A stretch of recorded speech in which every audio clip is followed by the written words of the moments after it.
we are going to talk about Satanism. Yes, you heard that right. We are going to talk about Satanism. But we are going to talk about Satanism with 4 different definitions of Satanism.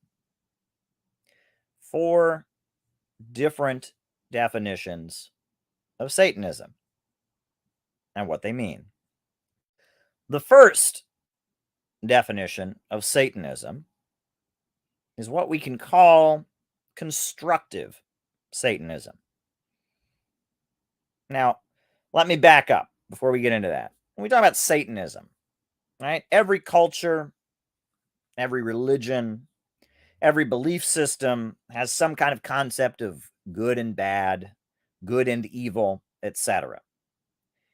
But what do these things mean? What do they mean in politics? What do they mean in life? It's an interesting topic. So I want to delve into it a little bit because I have 4 different definitions of Satanism, which I think we can all kind of more or less relate to. So the first definition of Satanism that I will go with is what I would call constructive Satanism, which I think is an interesting one because you generally think of Satanism as being bad. You generally think of Satanism as just being purely bad. But interestingly, if you read the book of Job in the Christian Bible, Satan is very different in the book of Job than he is presented throughout a lot of Christian theology. And this is reflective of the Hebrew tradition that Satan is one of God's angels who tests your faith, who tests your loyalty. You can see that in different traditions. The idea is that God, the force of good, has a special angel whose job isn't to help you. His job is to bring hardship into your life, whose job is to present you with tests, to ask you tough questions, to point out your flaws, and in doing so, reveal who you truly are, reveal your strengths, test your loyalty, test your resilience, etc. And that's the idea. And constructive Satanism is an important part of any organization. You always want to have somebody there asking the tough questions. You always want to have somebody there troubleshooting the worst case scenarios. You always want to have somebody there who cares about you enough to point out your real flaws. And this is something that, individuals recognize, right? Those who love you the most will criticize you, right? This is something that organizations will realize, right? If you ever develop a culture in the organization where people can't get up and point out flaws, the organization is going to get weaker and weaker and weaker. Why? Because the flaws and problems will never be addressed. This is true of countries. This is true of religions, etc. You want to have somebody whose job it is, who plays the role of nitpicking, revealing flaws. And that kind of person is very, very important. And a healthy organization, a healthy person, a healthy community, a healthy country, a healthy company, corporation will recognize that having somebody who gets up and says, whoa, whoa, whoa, whoa, whoa, the way we're doing things now might be okay, but if this problem arises, this could go wrong. That's helpful. Someone who gets up and says, now I agree with what you're saying for the most part, but there's a flaw in what you're saying. That's helpful. People will often talk about the story of the emperor who has no clothes. You ever hear of this? The emperor who has no clothes, right? It's a story, Aesop's fable. It's one of these old stories, right? That the emperor hires a tailor, and the tailor is a con man. And the tailor says to the emperor, I'm giving you these magical clothes that only good people can see. And the emperor assumes that other people can see it. So he wears these magical clothes. But they're not actually clothes. The tailor is a con man. And so the emperor walks out completely naked.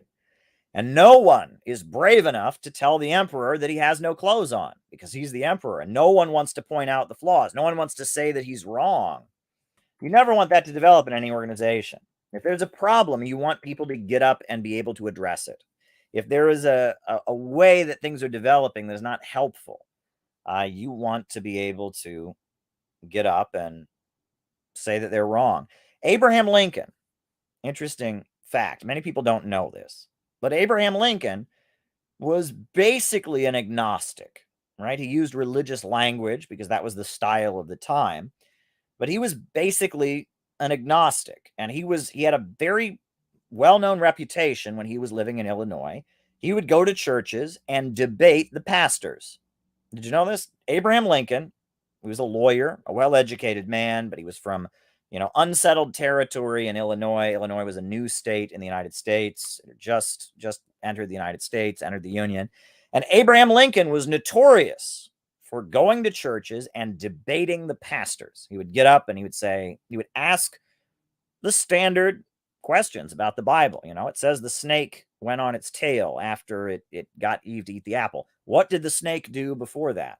What about these others that Adam and Eve meet up with in the next county? What about contradictory things in the Bible? Abraham Lincoln would go to churches and debate the pastors.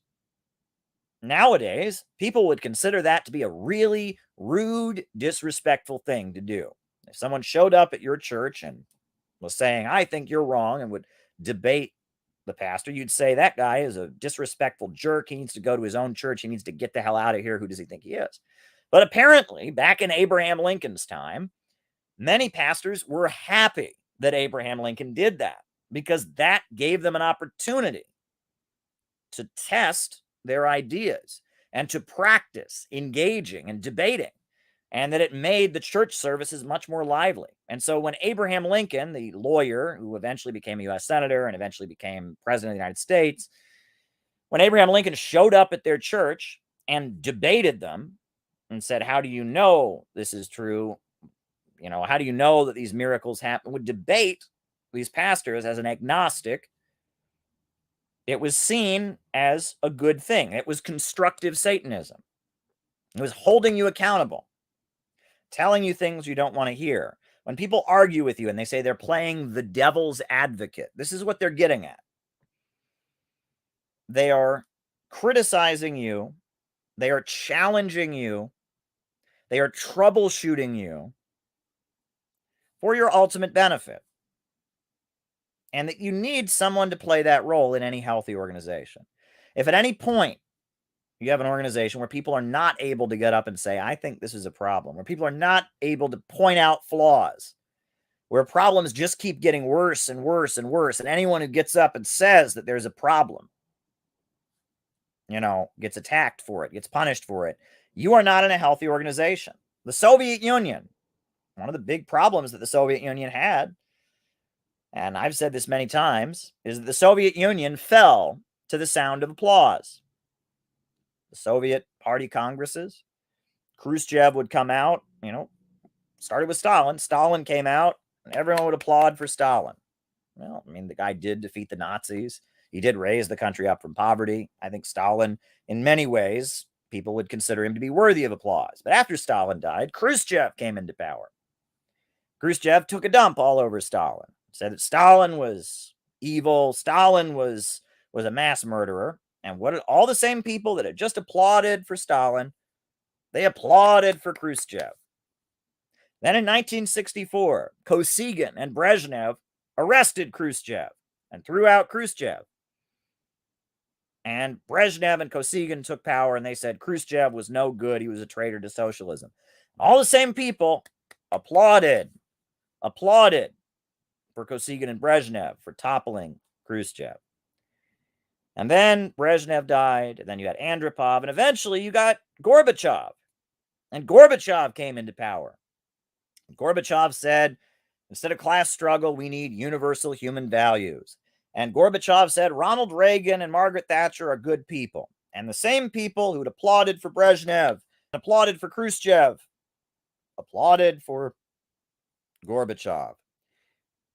And eventually the Soviet Union fell. And part of the reason that the Soviet Union fell, many people will admit, is because of this problem, that there was no constructive Satanism. No one could get up and say, there's a problem. An atmosphere was created where the only acceptable thing on the part of the membership was applause. And there were real problems in the Soviet Union. And those problems intensified in the 60s, and they intensified in the 70s, and they intensified in the 80s. But by the time they'd intensified in the 80s, Gorbachev came in, and the way he tried to fix them was so confused and messy that it led to the fall of the Soviet Union. And it would have been much more healthy if there had been debate among the Soviet Communist Party leadership. It would have been much more healthy if dissident elements weren't simply being dragged away and arrested in the middle of the night. It would have been healthier if those who disagreed with the Soviet system could get up and publicly say it. And the problems that they were pointing to that made them disagree with the Soviet system could be addressed by the Soviet leaders. But because of the fact that they've been surrounded and invaded, 15 different countries invaded the Soviet Union after the Russian Revolution. World War II, 27 million people died. The Soviet Union developed this very, very authoritarian and rigid system that did not allow for any constructive Satanism. And no one was able to get up and say, these are our problems. They just applauded. And the problems got worse and worse and worse. And by the time they had to address them, they addressed it in such a messy way that the Soviet Union fell. And this is a problem, right? When you don't have constructive Satanism. That's one form of Satanism. And I will say it's actually a good form of Satanism, right? You'd say a good form of Satanism is kind of an oxymoron. But if one looks at some of the Hebrew tradition where Satan is an angel who works for God, who tests your faith, this kind of Satanism is actually quite constructive. You need it in any healthy organization, any healthy family, any healthy relationship, any healthy individual should be open to criticism, any healthy group, corporation. It's important. So that's the first type of Satanism. The second type of Satanism I will call teenage Satanism or Contrarianism. And this is a type of behavior. It's a type of behavior where people simply want to break social norms. They simply want to go against authority. And they simply want to assert their individualism. And it's very adolescent. It's very teenage. But some people never grow out of it. And it's a big problem in communist circles. Why? Why is it a big problem in communist circles? Because we live in a society where communism is Satan, right? Stalin, they tell us over and over again, Stalin was worse than Hitler. Stalin was worse than Hitler. Communism never worked. It failed everywhere it's ever been tried. The United States is great because it saved the world from communism. So in the United States, to start becoming interested in communism and socialism and Marxism is to indulge the forbidden. It is to break the rules. It leads you to admiring figures like Fidel Castro or Kim Il-sung, who we've been told are nothing but evil dictators. And it leads you to engaging and advocating the opposite of what we've all been taught. And it's different in other countries. You live in Latin America, right? If you live in, you live in Bolivia, you live in Venezuela, even if you live in a moderate country in Latin America, they might not view Fidel Castro as Satan. Now, they may view Fidel Castro in a negative light, and some people may view him in a more positive light, but it's not the same thing. Maybe in Pinochet's Chile, he was viewed as Satan, but if you're living in different parts of the world, people have different attitudes about these things. But the United States is the capital of capitalism. It's the world center of anti-communism. So being a communist in the United States means that you're embracing the exact opposite of what you're being told. And that's fine. However, it leads to a certain mindset. It leads to a certain mindset that means you're going against the status quo, which is fine. But it can take on a kind of childish adolescent character. And the reason I call it Satanism, because it's actually very, very similar to the teenager who, starts wearing a pentagram necklace, starts listening to Ozzy Osbourne. They're literally a Satanist. Why? Because they're living in a Christian society. And Satan is the enemy or the opponent in Christianity. And because of that, they're embracing Satan. Are these people actually following the teachings of Anton LaVey? Are they actually worshiping a deity called Satan? Are they actually believing in an ideology that is contrary to Christian teaching? No. They are sticking it to their parents. They are sticking it to authority. They are giving the middle finger to their mom and dad. They are giving the middle finger to their teachers. They are saying, I am a devil worshiper. And it's a certain psychology that many people grow out of. But it's an adolescent phase. It's an adolescent phase. And it's fine. I mean, it's fine to have a phase like that where you're asserting your independence, right? You'll have teenagers who will, convert to Buddhism. You'll have teenagers who will become vegetarian in order to reject their parents' dietary habits. This is a normal phase of development. But it's not politics. This is emotion. And it's a big problem in Marxist and leftist circles. Because there are many people who get interested in our kind of politics simply because it is the opponent, simply because it is the enemy. And at that point, it becomes not serious politics. This was very clearly manifested in the 1960s left. There was somebody I knew years ago, a boomer leftist, a communist. And the more I got to know this person, a woman, the more I realized that this is what her politics were about. I asked her life story, how she got involved with Marxist politics. She was a college student in New York City in the late 60s when protesting the war was a thing that went on. And she liked how the protesters would go out and break windows and how the protesters would punch people and scuffle with the police. And she thought that was badass and it was exciting. She told me how at these protests in the 1960s, a lot of these people were not really political at all. One of the chants they would do at their demonstrations was smoke dope, get high, all the cops are gonna die. Smoke dope, get high, all the cops are gonna die. Now, that is one of the stupidest chants I've ever heard in my life, right? We're advocating murder of police officers. We're advocating drug use. Yeah, that's really great. Two really awesome messages there. It's one of the dumbest things I've ever heard in my life, but that was a big part of the 1960s hippie counterculture protest movement. Smoke dope, get high, all the cops are going to die. All right. They would chant that and they would break windows. There was actually an organization in New York City at one point. I kid you not. There was a left-wing activist group called the Motherfuckers.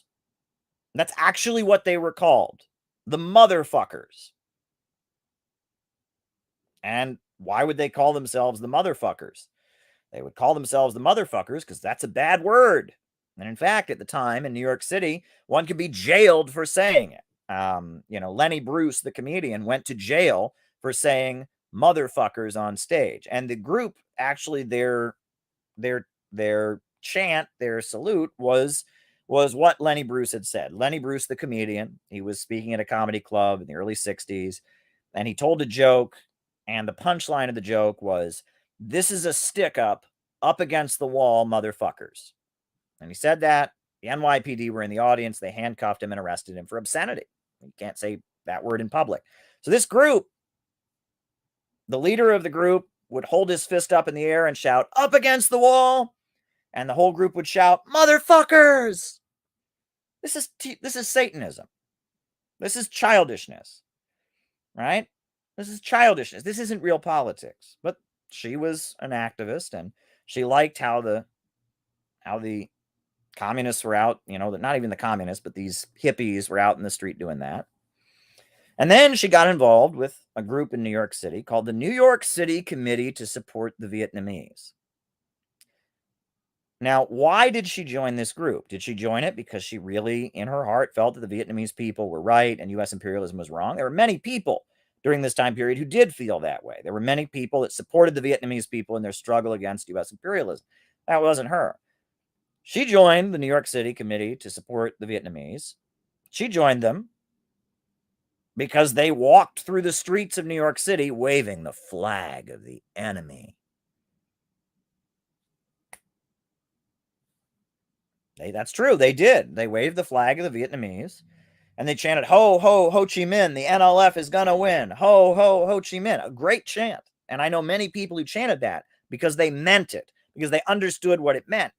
But for her, it was very much just, I'm being bad. I'm breaking the rules. I'm going against what I'm being told. And I knew this person years later because they got involved in activism. And they were involved in helping someone else I know apply for something. I can't even get into specifics of it. But she was basically helping them be deceptive in the way that they applied for this thing. And it was one of the weirdest things I'd ever seen. This was not a young person. This was somebody well over 60 years old. Might have even been 70 at the time. I think at least well over 60. Let me just put it that way, mid 60s. And she's sitting there helping someone fill out an application, and they're putting false information on this application. And she gets this grin on her face. Yes, we're going to lie. We're going to lie. I love it. And she's thrilled by breaking the rules. This is stupid. This is childishness. This is what I would call teenage Satanism, adolescent Satanism. This is what you might call contrarianism. This is not real politics. It's not real politics. It's a form of arrested development. It's the person who's stuck in their teen years. They're aroused. They're thrilled by breaking the rules.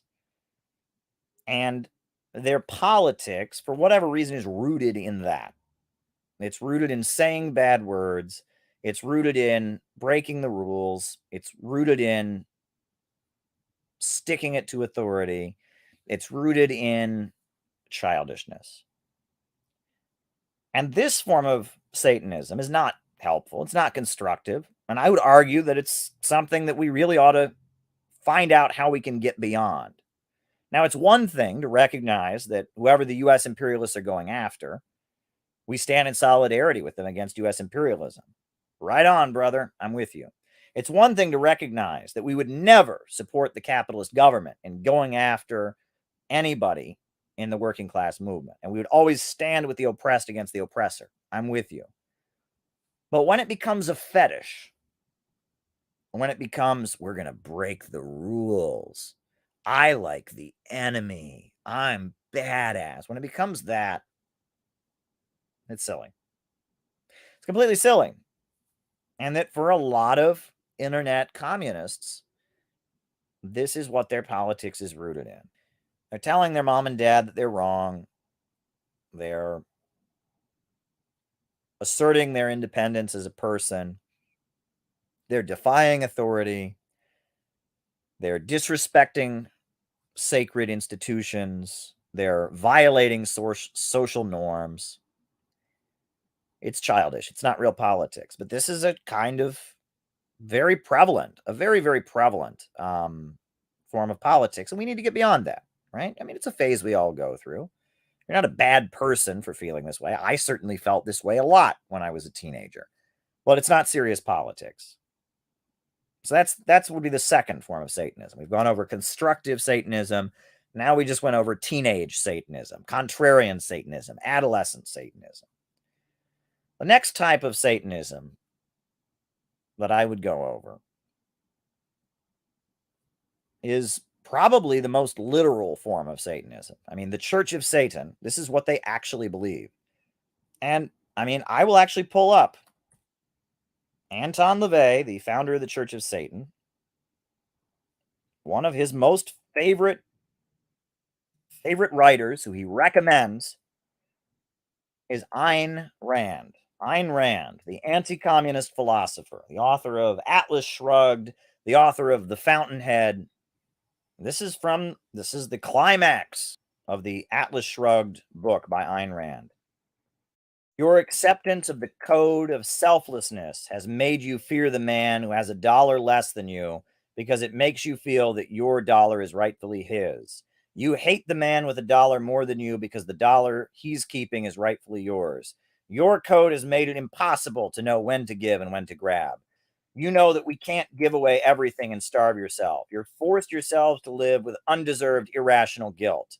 Is it ever proper to help another man? No. If he demands it as his right or as his duty, then that you owe him.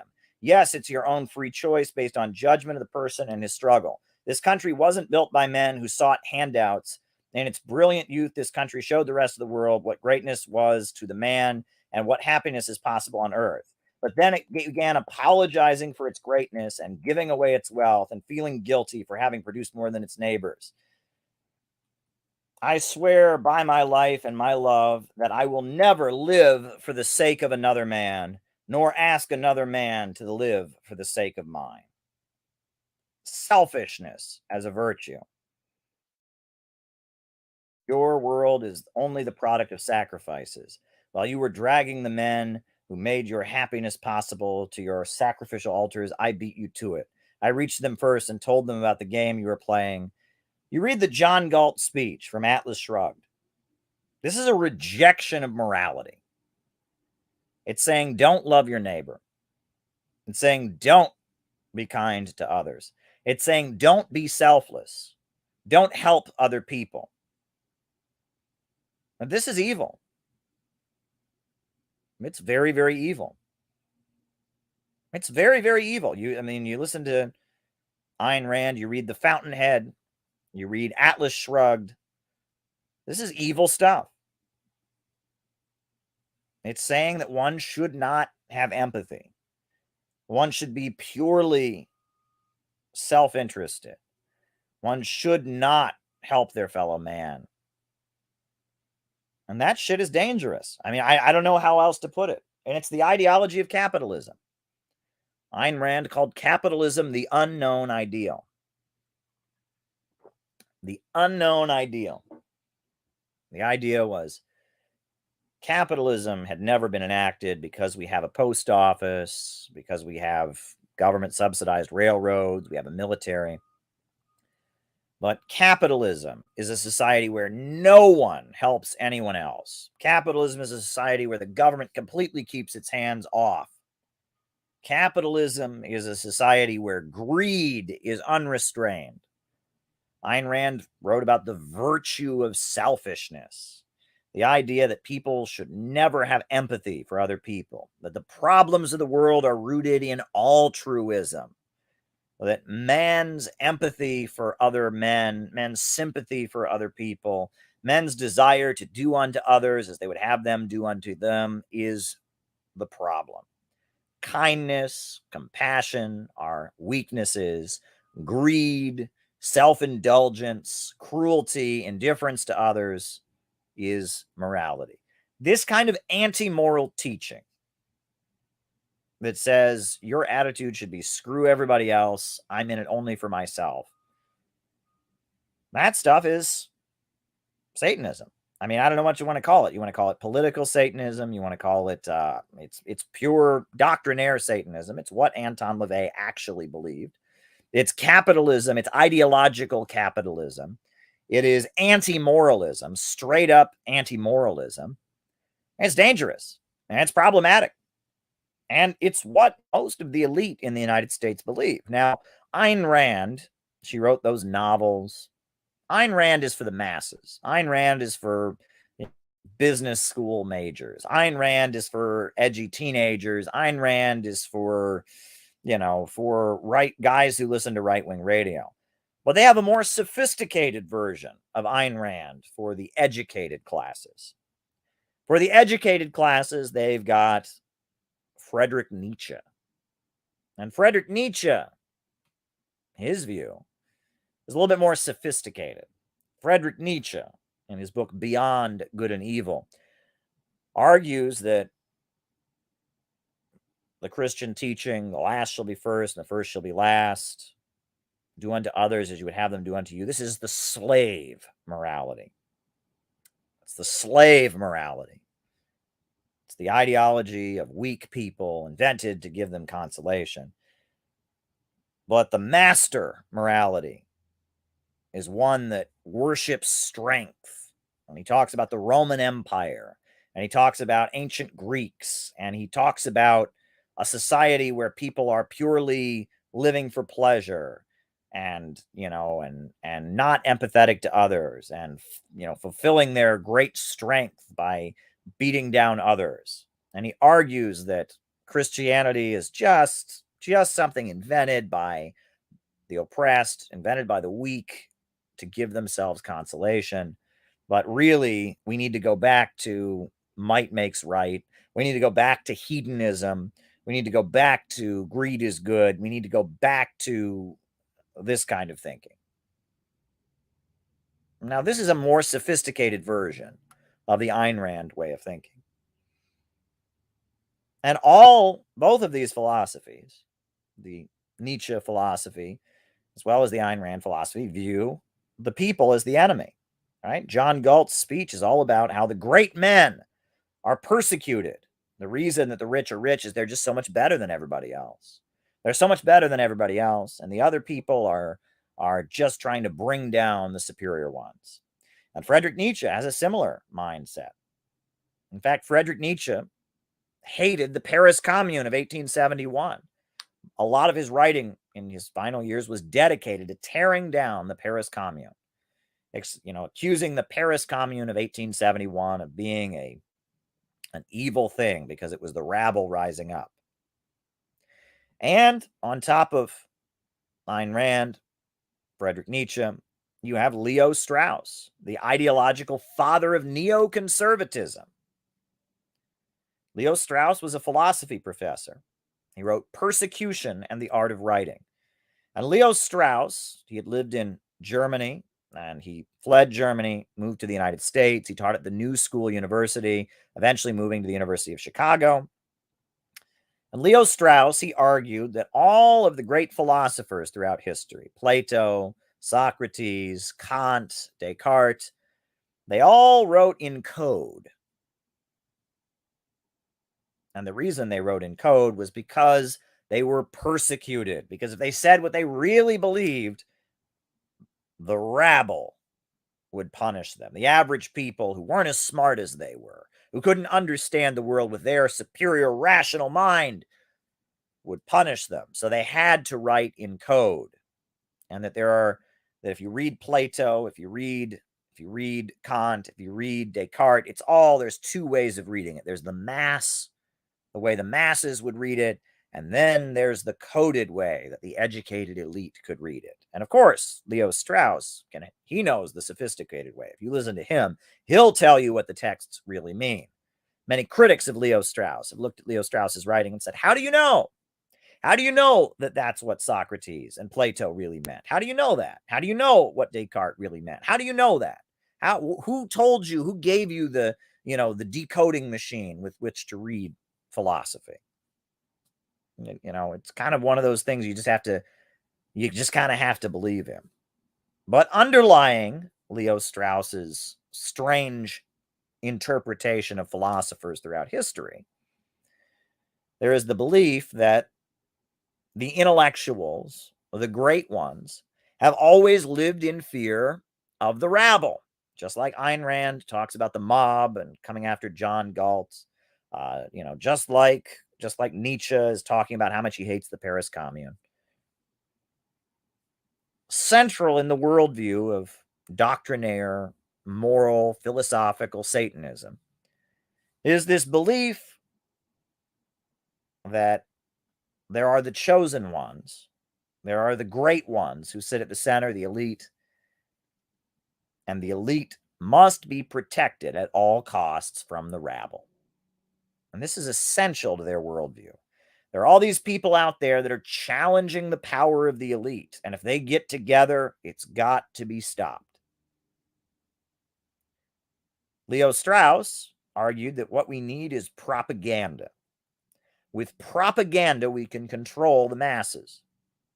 Leo Strauss said that his favorite TV show was Gunsmoke, the cowboy TV show, where the good guy wears a white hat and is all good, not a single negative attribute. The bad guy wears a black hat and is all bad, not a single redeeming quality. The good guy always wins, the bad guy always loses. And Leo Strauss told his students, many of whom became neoconservative politicians, served in the Reagan administration and the Bush administration, that this is how average Americans should be cultivated to understand politics. We need dumbed down, stupid propaganda for the masses. Make the masses brainwashed and controlled so they don't get together and trouble the elite. And that politics is about protecting the freedom of the elite from the persecution of the rabble. That is the belief that is at the center of neoconservatism. And oddly, that is also at the center of what you can call the synthetic left. In the 1950s, the CIA launched a program called the Congress for Cultural Freedom. And the Congress for Cultural Freedom program was all about funneling money to intellectuals who were left-wing and had a left-wing critique of U.S. society, but were anti-communist. And Susan Sontag and Hannah Arendt and Mary McCarthy and Herbert Marcuse, these individuals were subsidized as part of this program. And one of the main things that they did was reinterpret what fascism is. Now, the scientific Marxist understanding of fascism is rooted in the breakdown of capitalism. When the capitalist system enters a crisis, the capitalists fight with each other. One section of the capitalists seizes power and uses heavy-handed state measures and mobilizes the population to drive down living standards in an attempt to stabilize and end the capitalist crisis. Hitler did that. Mussolini did that. That's what it is. It's a form of capitalism in decay. I believe Lenin is widely quoted as saying, fascism is capitalism in decay. R. Palm Dutt, the Marxist and leader of the British Communist Party, wrote a great book, Fascism and Social Revolution. But Hannah Arendt and Susan Sontag, they had a very different definition of fascism. If you read Fascinating Fascism by Susan Sontag, the essay that she wrote for the New York Times Review of Books, if you read Eichmann in Jerusalem by Hannah Arendt, suddenly fascism is not the problem of capitalism in decay. It is not a Bonapartist maneuver. It is not liberal Western capitalist societies collapsing into illiberalism amid an economic and political crisis. No, fascism is when the rabble get together. Fascism is when the inferior ones get together and start persecuting the great intellectuals. And communism, according to Susan Sontag, is just the most successful form of fascism.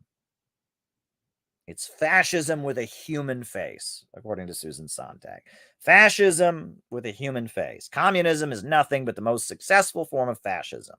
And Saddam Hussein is a fascist. And Gaddafi is a fascist. And Fidel Castro is a fascist. And the West is great. Because with our liberal democratic system, we protect the intellectuals from the mob. This is the neoconservative view. This is the view of Leo Strauss. This is the view of Ayn Rand. This is the view of Nietzsche. And this is doctrinaire Satanism. It is anti-populism. At its core, it believes human beings are evil. Human beings are the problem. And it is a viewpoint that is fundamentally anti-human. Human beings are not animals. Let me repeat that. Human beings are not animals. This is something that is basically acknowledged in a very important essay by Friedrich Engels called The Role of Labor in the Transition from Ape to Man. And go and read it. It's a great essay by Friedrich Engels about what makes humans different than any other species, right? What makes them different? Is it that humans have a civilization? Well, an ant farm is a civilization, right? Is it that, human beings use tools? Well, you can see different animals using tools. That happens, right? Is it that we have a language, we have a spoken language? Well, some people argue that some of the way animals communicate, they have a little bit of a language. It's not exactly a fully developed language. So what separates human beings from animals? The fundamental distinction between human beings and animals is that animals only interact with their environment. Humans make the environment serve them. They master the environment. And this is the fundamental difference. This is what Friedrich Engels says. All other species only interact with their environment, but humans force the environment to serve them. They master the environment. And they constantly reinvent the way they interact with the environment. Ants have been building their ant farms the same way for thousands of years. Beavers have been building their beaver dams the same way for thousands of years. But in just 7,000 or 8,000 years, human beings have gone from hunter-gatherers in the woods to space travel and iPhones. There is something unique about mankind. Human beings have been endowed by their creator with some kind of special ability that makes them separate from other species. And philosophical, doctrinaire, ideological Satanism doesn't see it that way. Anton LaVey says, man is just another animal, sometimes better, but often worse than those that crawl on all fours. That's actually a literal quote from Anton LaVey, the Church of Satan founder, who recommends Ayn Rand. They see the world as a world of greed is good, might is right, selfishness. They see the law of the jungle as ideal. They see compassion as weakness. They see people working together in groups as dangerous and totalitarian. And this is classical doctrinaire Satanism. And it's an elitist worldview that views some people as being naturally superior to others. It views the majority of mankind with contempt. It argues that there's this special group of people. There's a special group of people, and that this special group of people must rule over the rest of mankind, and that there needs to be all kinds of mechanisms to make sure that the rabble never get together and challenge the power of this special group of rulers. This is the satanic worldview. It's the John Galt speech. It's Leo Strauss. Susan Sontag. It's Ayn Rand. It's Nietzsche. It's anti-human. And it is really contrary to everything human beings have ever stood for. I'm not a huge fan of the U.S. Department of Justice. They need to free Alex Saab. They need to free Leonard Peltier. One time I was walking through the streets of Washington, D.C., and on the walls of the U.S. Department of Justice building, I saw a phrase. And the phrase was this. It said, where law stops, tyranny begins. Think about that. When law stops, tyranny begins. What does this mean? When law stops, tyranny begins.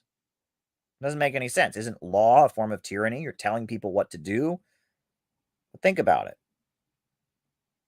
Without law, it becomes the law of the jungle. And what is the law of the jungle? Might makes right. The strongest survive. And in our society, the strongest people are those who have the most money.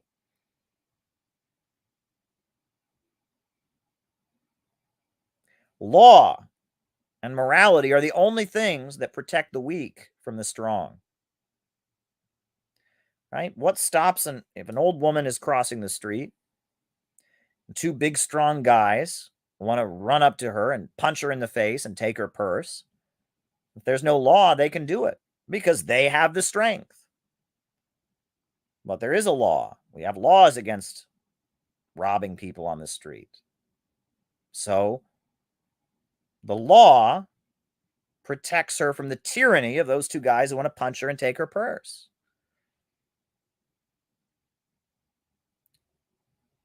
What stops your boss from paying you 10 cents an hour? The law. The law says there's a minimum wage. And if it weren't for the law, you could get away with paying you that. And that's why workers have organized unions and fought for the law, fought for a minimum wage. The tyranny of your boss is restricted by the law. Now, we all know that in our society, the richest people manipulate the laws to serve their own ends, and that law under capitalism tends to serve the rich.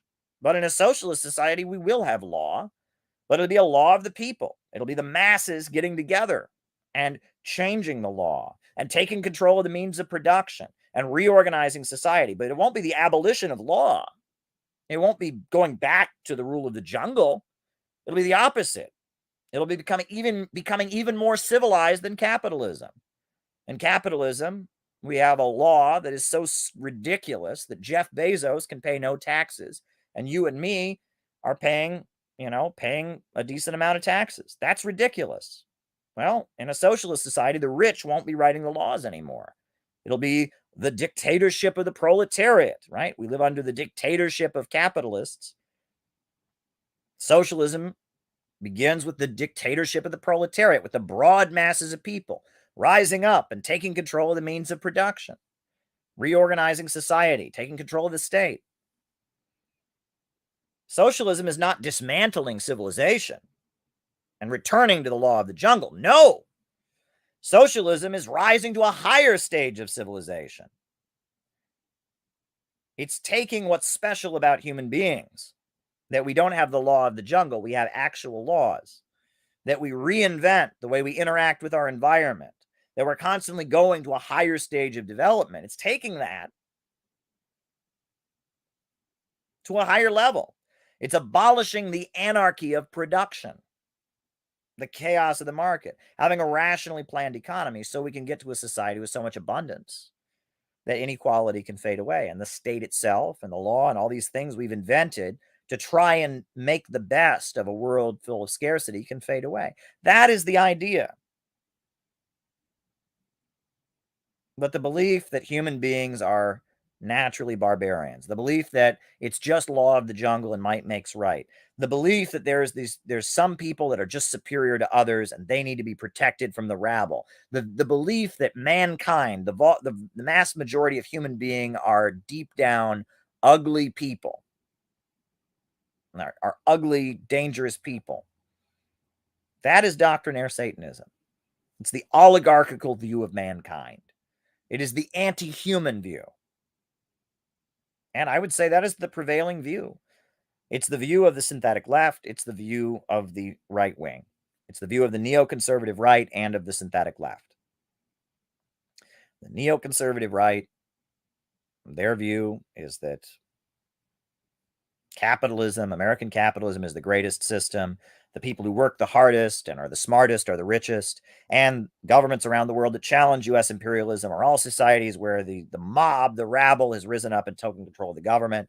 So the USA needs to spread freedom around the world by attacking and beating down these governments so they can have societies like we have here, where the elite, the best, the greatest rise to the top, and the rabble are held back. That is what neocons believe. That is what neoconservatives believe.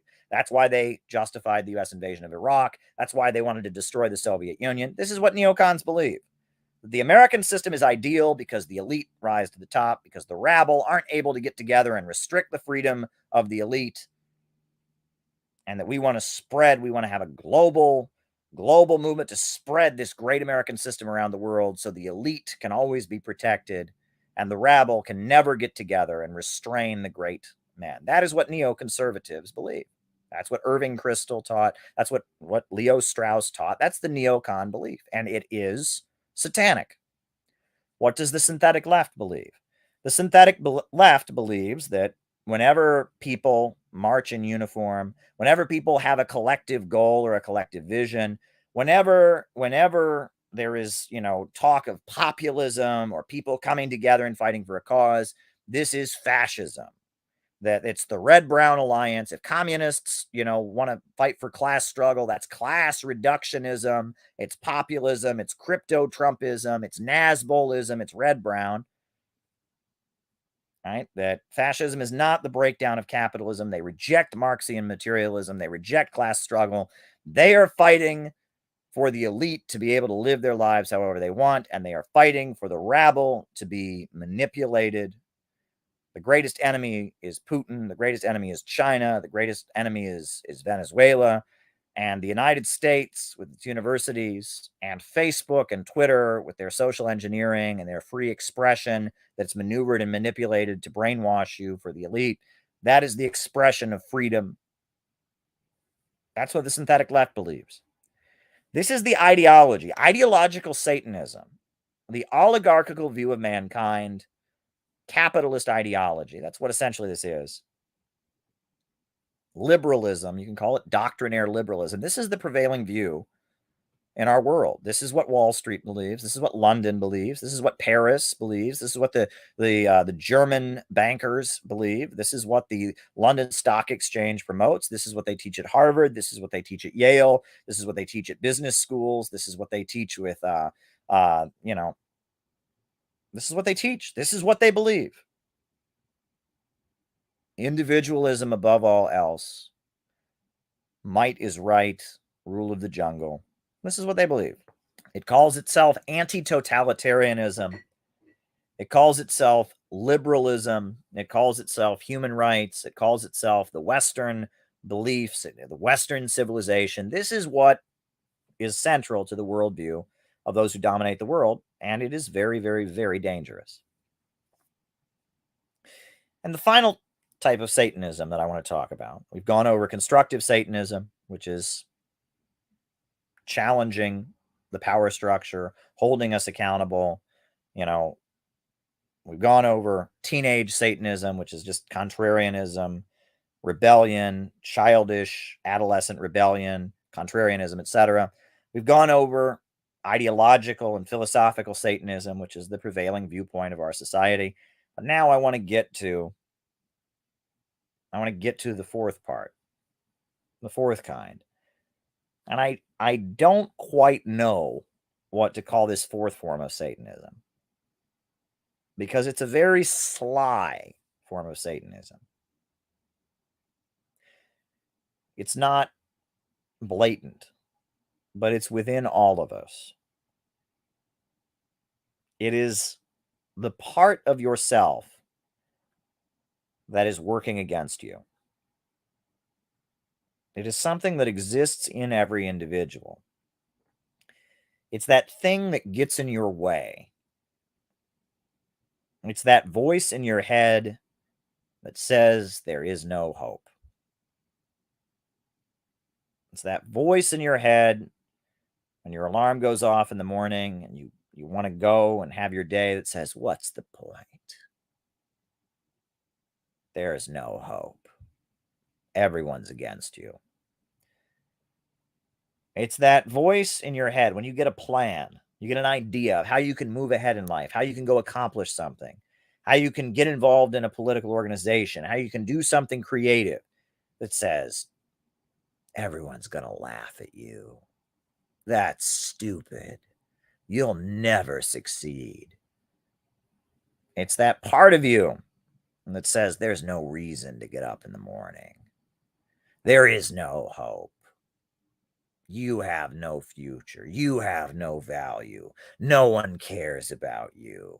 You're on your own. Your life sucks. Your life is pointless. It's that part of you that in some cases drives people to suicide, that drives people to become drug addicts, and try to silence that voice with drugs. In some cases, it's the voice of an abusive parent.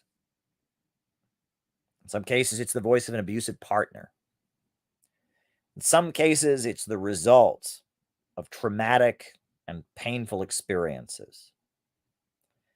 In some cases, it's the result of just hostile conditions that have made it much harder.